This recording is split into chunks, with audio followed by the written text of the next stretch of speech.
हाँ, तो देखिए स्टूडेंट्स, अब हम लोग डिस्कस करेंगे मेंडल ने जो एक्सपेरिमेंट किए थे दो, एक संकर संकरण और द्विसंकर संकरण, है ना।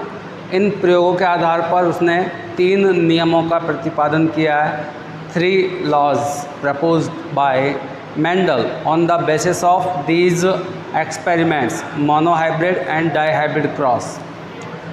देखिए, आपकी हिंदी मीडियम वालों की जितनी भी क्वेरीज आ रही हैं उनमें एक ही क्वेरीज है मेन कि sir Hindi, sir Hindi, sir Hindi, है ना। तो मैं इस वीडियो में आपको दोनों लैंग्वेज यूज़ कर रहा हूँ। जो इंग्लिश मीडियम के विद्यार्थी हैं वो इंग्लिश मीडियम देखें, जो हिंदी मीडियम के विद्यार्थी हैं वो हिंदी मीडियम देखें, ठीक है। देखिए, तो इस वीडियो में हम लोग डिस्कस करेंगे मेंडल के तीनों नियमों के बारे में, है ना। उनमें सबसे पहला नियम है लॉ ऑफ डोमिनेंस, मीन्स प्रभाविता का नियम। लॉ ऑफ डोमिनेंस, इसको हिंदी में कहते हैं प्रभाविता का नियम। देखिए, ये जो नियम है ये मोनोहाइब्रिड क्रॉस पे बेस है। It is based on monohybrid cross. यह नियम एक संकर संकरण पर आधारित है, ठीक है। इस नियम के अनुसार according to this law, out of 2 contrasting allelomorphic factors only one express itself which is called dominant, while other which is not expressed is called recessive। Means जब हम 2 प्लांट के बिटवीन, 2 कॉन्ट्रास्टिंग एलिलोमॉर्फ के बिटवीन क्रॉस करवाते हैं तो उनमें से सिर्फ एक कैरेक्टर ही F1 जनरेशन में अपने आप को एक्सप्रेस कर पाता है, और जो F1 जनरेशन में अपने आप को एक्सप्रेस करता है दैट्स कॉल्ड डोमिनेंट, ओके। और जो कैरेक्टर या जो एलिलोमॉर्फ F1 जनरेशन में खुद को रिप्रेजेंट नहीं कर पाता उसको कहते हैं रेसेसिव। हिंदी में देखिए, अब इस नियम के अनुसार जब किसी लक्षण के 2 विकल्पों के मध्य संकरण करवाया जाता है तो F1 पीढ़ी में केवल एक ही विकल्प प्रदर्शित होता है जिसे प्रभावी लक्षण कहते हैं, जबकि दूसरा लक्षण जो F1 पीढ़ी में प्रकट नहीं हो पाता उसे अप्रभावी लक्षण कहते हैं, ठीक है। अब इसको आप समझिए कि होता क्या है। जैसे हम लोग 2 पौधे लें, एक तो लेते हैं हम प्योर टॉल, शुद्ध लंबा पौधा, है ना, और दूसरा लेते हैं हम प्योर ड्वार्फ, शुद्ध बौना पौधा। प्योर टॉल मतलब होमोजाइगस टॉल है, ये समयुग्मजी लंबा पौधा है, ये समयुग्मजी बौना पौधा है। Homozygous dwarf, homozygous tall. अब देखिए, इनके जो गैमेट्स बनते हैं, युग्मक जो बनेंगे कैपिटल टी, और यहाँ युग्मक बनेगा आपका स्मॉल टी और स्मॉल टी। कल हमने एक संकर संकरण में समझा था इसके बारे में। तो देखिए, इसका क्रॉस जब आप इसके साथ करवाते हैं तो कैपिटल टी और स्मॉल टी होगा, है ना, और इसके साथ करवाते हैं तो भी कैपिटल टी और स्मॉल टी होगा। इसका इसके साथ करवाते हैं तो भी कैपिटल टी और स्मॉल टी, और इसका इसके साथ करवाया तो भी कैपिटल टी और स्मॉल टी। ये होती है बेटा F1 पीढ़ी। F1 पीढ़ी है ना ये। अब इस F1 पीढ़ी के सारे पौधे कैसे हैं? एक संकर संकरण नियम पढ़ा था ना, मोनोहाइब्रिड क्रॉस, उसमें मैंने आपको बताया था कि F1 जनरेशन के सारे प्लांट हेट्रोजाइगस कैसे रहेंगे? हेट्रोजाइगस। दोनों टी अलग अलग हैं, कैपिटल के साथ स्मॉल भी है सब में, है ना। यहाँ कैपिटल टी भी है, स्मॉल टी भी है, मतलब जो लंबेपन के लिए जो रेस्पॉन्सिबल जीन होता है वो भी है, और जो ड्वार्फनेस के लिए रेस्पॉन्सिबल जीन है वो भी है, दोनों हैं, दोनों है कि नहीं। लेकिन प्लांट कैसा है, लंबा है। प्लांट जो पौधा है वो कैसा होगा, लंबा। अब इसका सीधा सा मतलब ये है कि जो कैपिटल टी होता है वो लक्षण अपने आप को यहाँ प्रकट कर रहा है, स्मॉल टी अपने आप को यहाँ प्रकट नहीं कर पा रहा है। तो इनमें से प्रभावी कौन हुआ, लंबापन, और अप्रभावी कौन सा हुआ, बौनापन। तो ये है प्रभाविता का नियम, लॉ ऑफ डोमिनेंस। मतलब जब हम एक लक्षण की बात करते हैं, जैसे लक्षण तो है पादप की लंबाई, इसके दो विकल्प, दो एलिलोमार्फ हो गए, एक तो टॉल प्लांट, एक ड्वार्फ प्लांट। तो डोमिनेंट यानी कि प्रभावी कौन सा होता है, लंबा पौधा, ठीक है। तो ये मेंडल का पहला नियम है, लॉ ऑफ डोमिनेंस, जिसमें सिर्फ F1PD में जो लक्षण प्रकट होते हैं उन्हें प्रभावी लक्षण कहते हैं, और जो लक्षण F1PD में प्रकट नहीं हो पाते उनको अप्रभावी लक्षण कहा जाता है।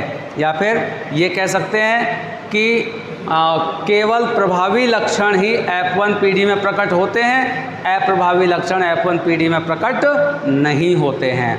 तो ये हो गया प्रभाविता का नियम यानी कि लॉ ऑफ डोमिनेंस। हाँ तो बेटा देखिए, ये है मेंडल के इनहेरिटेंस का सेकंड लॉ यानी कि दूसरा नियम। इसको हम लॉ ऑफ सेग्रीगेशन मीन्स पृथक्करण का नियम कहते हैं। तो मेंडल के आनुवांशिकता का दूसरा नियम क्या है, लॉ ऑफ सेग्रीगेशन मीन्स पृथक्करण का नियम। इसका एक और नाम है law of purity of gametes, मतलब इसे युग्मकों की शुद्धता का नियम भी कहते हैं। जो मेंडल का दूसरा नियम है इसको युग्मकों की शुद्धता का नियम भी कहा जाता है, ठीक है। अब जान ले इसके बारे में कि ये नियम क्या है। सबसे पहली लाइन कि it is based on monohybrid cross, यानी कि ये नियम भी एक संकर संकरण पर आधारित है। पिछले वीडियो में जो हमने संकरण प्रयोग पढ़े थे, एक संकर संकरण और द्विसंकर संकरण, तो जो दूसरा नियम है पृथक्करण का जो नियम है लॉ ऑफ सेग्रीगेशन, ये भी एक संकर संकरण यानी कि मोनोहाइब्रिड क्रॉस उस पर आधारित है। देखिए क्या होता है इस नियम में। According to this law, during gamete formation the allele for each gene segregate from each other so that each gamete carries only one allele for each gene।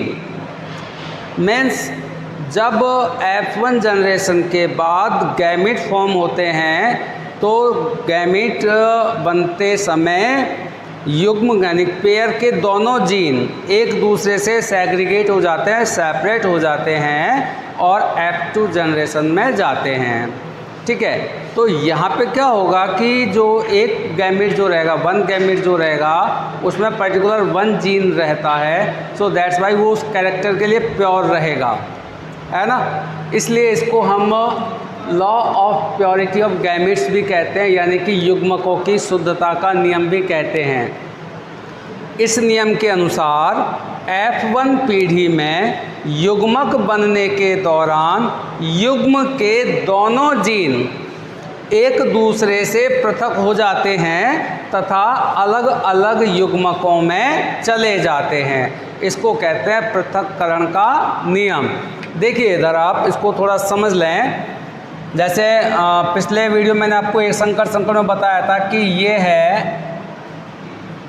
F1 पीढ़ी, F1 जनरेशन है ये। अब इसमें आप देख रहे हैं कि इसमें कॉन्ट्रास्टिंग करेक्टर्स जीन दोनों हैं, कैपिटल टी भी है और स्मॉल टी भी है ना।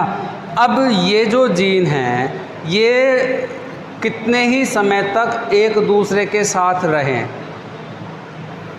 ठीक है। जब इनसे युग्मक बनेंगे, गैमीट जब बनेंगे, तो कैपिटल टी अलग युग्मक में चला जाएगा, स्मॉल टी अलग युग्मक में चला जाएगा।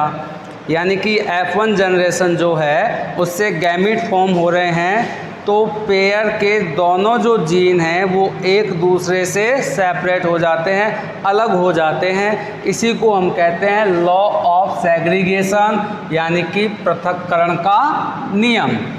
अब देखिए ये आगे चल के टॉल प्लांट बनाएगा, लंबा पौधा बनाएगा, और ये आगे चल के बौना पौधा बनाएगा, ड्वार्फ प्लांट बनाएगा F2 जनरेशन में।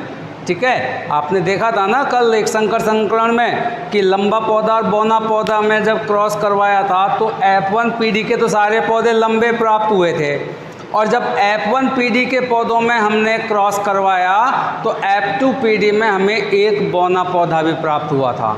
इसका मतलब क्या है कि ये जो पीढ़ी है इसमें ये स्मॉल टी वाला जो कैरेक्टर है ये नष्ट नहीं हुआ। ठीक है ना, इसको जब भी अगली पीढ़ी में मौका मिलेगा ये खुद को रिप्रेजेंट करेगा, खुद को अभिव्यक्त करता है। तो इनको हम कहते हैं लॉ ऑफ सेग्रीगेशन या फिर law of purity of gamete, यानी कि युग्मकों की शुद्धता का नियम। ठीक है, तो ये हो गया second law of inheritance. Okay, इसके बाद हम लोग बात करते हैं तीसरे नियम की, और तीसरा नियम है आपका लॉ ऑफ इंडिपेंडेंट असॉर्टमेंट, यानी कि स्वतंत्र अपव्यूहन का नियम। हाँ तो बेटा देखिए तीसरा नियम लॉ ऑफ इंडिपेंडेंट असॉर्टमेंट है ना, यानी कि स्वतंत्र अपव्यूहन का नियम। तो देखिए बेटा ये जो नियम होता है ये आपका डाइहाइब्रिड क्रॉस पे बेस है, यानी कि द्विसंकर संकरण पर आधारित है। किस पर आधारित है? द्विसंकर संकरण पर। तो देखिए इन तीनों नियमों में यदि आपने ध्यान दिया हो तो मैंने पहली लाइन यही लिखवाई है कि ये नियम कौन से संकरण प्रयोग पर आधारित हैं। तो पहले दो नियम यानी कि प्रभाविता का नियम और पृथक्करण का नियम, दोनों नियम आपके एक संकर संकरण प्रयोग पर आधारित हैं, जबकि ये जो तीसरा नियम है स्वतंत्र अपव्यूहन का नियम, ये द्विसंकर संकरण प्रयोग पर आधारित है। तो सीधे सीधे एक क्वेश्चन यहाँ से आपसे पूछा जा सकता है कि कौन सा नियम किस संकरण प्रयोग पर आधारित होता है। अब इसके बाद ये जो नियम है ये क्या है? According to this law the allele of two different genes get sorted into gamete independently. Okay, the allele that a gamete received from one gene does not influence the allele received from another gene। कहने का मतलब होता है कि जब to characters की heredity होती है, मतलब दो लक्षणों की जब वंशागति होती है, तो वो दोनों लक्षण एक दूसरे से इंडिपेंडेंट हेरिडिटी उनकी होती है, मतलब ट्रांसमिट होते हैं। दोनों लक्षण एक दूसरे के साथ जुड़े हुए नहीं होते हैं, ठीक है ना। एक लक्षण की जब वंशागति होती है तो दूसरे लक्षण की उपस्थिति का उस पर कोई प्रभाव नहीं पड़ता है। यानी कि इस नियम के अनुसार किन्हीं दो लक्षणों की वंशागति स्वतंत्र रूप से होती है, किसी एक लक्षण की वंशागति पर दूसरे लक्षण की उपस्थिति का कोई प्रभाव नहीं पड़ता है। ठीक है बेटा, ये आपका तीसरा नियम है। देखिए अब इसको आप समझिए, जैसे पिछले वीडियो में मैंने आपको द्विसंकर संकरण प्रयोग बताया था, तो उसमें दो लक्षण लिए थे। एक तो हमने पौधा लिया था टॉल यानी कि लंबा, है ना, और उसके सीड कैसे थे? Round, tall and round. पौधा लंबा था और उसके बीज कैसे थे? गोल। और दूसरा जो हमने पौधा लिया था वो था ड्वार्फ, और उसके सीड कैसे थे? रिंकल्ड, झुर्रीदार। तो एक पौधा तो यह था बौना और झुर्रीदार, और एक पौधा था लंबा व गोल बीज वाला। दो ऐसे पौधे लिए थे ना हमने प्रयोग के लिए। लेकिन जब हमने F2 पीढ़ी प्राप्त की, F2 जनरेशन जब हमने प्राप्त की, तो हमें इन दोनों पौधों के अलावा 2 और नए पौधे प्राप्त हुए थे जो लंबे तो थे लेकिन बीज झुर्रीदार थे, है ना, और बौने तो थे लेकिन बीज गोल थे। तो ये 4 प्रकार के पौधे हमें प्राप्त हुए थे कि नहीं F2 पीढ़ी में। कल हमने जो द्विसंकर संकरण प्रयोग करके F2 पीढ़ी, वो जो 16 पौधे हमने प्राप्त किए थे, उनमें से 9 पौधे तो थे लंबे व गोल, 3 पौधे थे लंबे व झुर्रीदार, 3 पौधे थे बौने व गोल, और 1 पौधा था बौना और झुर्रीदार। कहने का मतलब है कि तने की लंबाई और बीज का आकार, ये 2 लक्षण हैं, तने की लंबाई और बीज का आकार। ये दोनों लक्षणों की जो वंशागति होती है वो स्वतंत्र होती है। ऐसा नहीं है कि यदि पौधा लंबा है तो उसके बीज गोल ही होंगे, दोनों लक्षण एक दूसरे के साथ जुड़े हुए नहीं होते हैं। इनकी जो ट्रांसमिशन जो होता है, इनका जो स्थानांतरण होता है पीढ़ी दर पीढ़ी, वो स्वतंत्र रूप से होता है, अलग अलग होता है। अब यदि लंबे तने की लंबाई और बीज का आकार, यदि ये दोनों लक्षण एक दूसरे के साथ जुड़े होते तो क्या ये कॉम्बिनेशन मिल सकता था? कभी नहीं मिलता, नहीं मिलता ना। तो ये जो नियम है वो यही बात समझाता है कि किन्हीं 2 लक्षणों की वंशागति स्वतंत्र रूप से होती है, एक लक्षण की वंशागति पर दूसरे लक्षण की उपस्थिति का कोई प्रभाव नहीं पड़ता है, नहीं होता है। तो ये था बेटा आपका लॉ ऑफ इंडिपेंडेंट असॉर्टमेंट, यानी कि स्वतंत्र अपव्यूहन का नियम। और इस नियम के बाद इस चैप्टर में बचता है आपका importance of Mendel's law of inheritance, यानी कि ये आनुवंशिकता के जो नियम हैं इनका क्या महत्व है, ठीक है ना। सिग्निफिकेंस या इम्पोर्टेंस, महत्वता क्या है इनकी, तो इनके आपके बुक में आप देखेंगे तो 4-5 इसके महत्व दिए हुए हैं।